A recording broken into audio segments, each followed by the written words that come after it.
Ano ba next natin? Gusto ko maglagay ng blush on. Ay, eto. May blush on pala tayo. Another,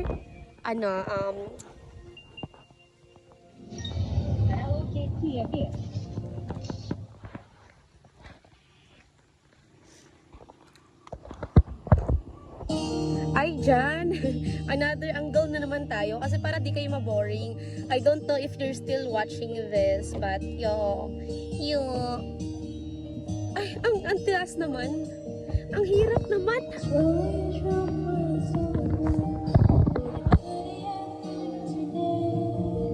Ay, pangit.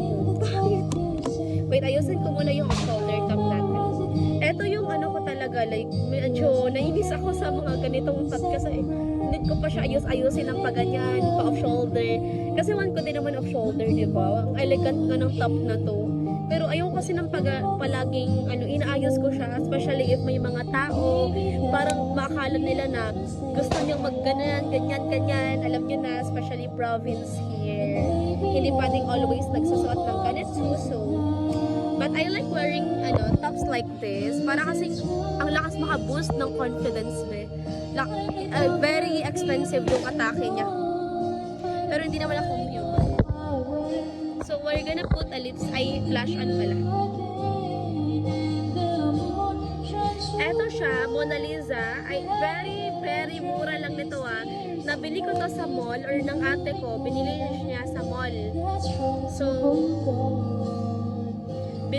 binili niya lang to sa mall. Ang mura kasi nga mamahal talaga yung nasa TikTok be. Tapos di na kaya ng panahon. Hindi na kaya kasi pupunta na kami sa Bukid. Kaya ayan, nag-rush, bumili na lang kami sa mall na to. 100 plus below lang talaga siya. Yun yung kaya ng budget namin. Di pa yung mga very expensive. Kaya nga 'di ba, I choose Hikari kasi kahit di ko na need maglagay ng yung mga super bonggahan na marami na pick up kasi wala pa akong budget sa ngayon. So, an instant blue na lang talaga si Hikari, which is I'm very thankful sa owner ng Hikari. Ang ganda kasi. Parang ang tataas na ng video na to.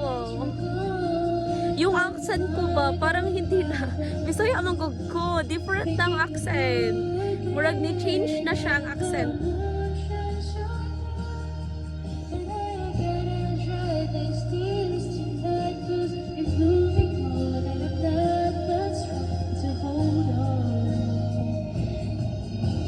Ay!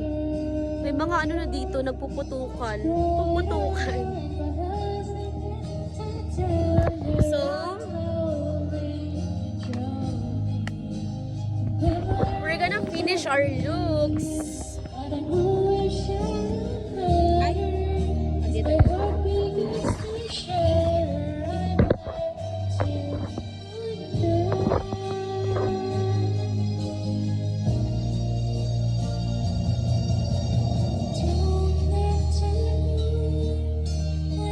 May ano ba?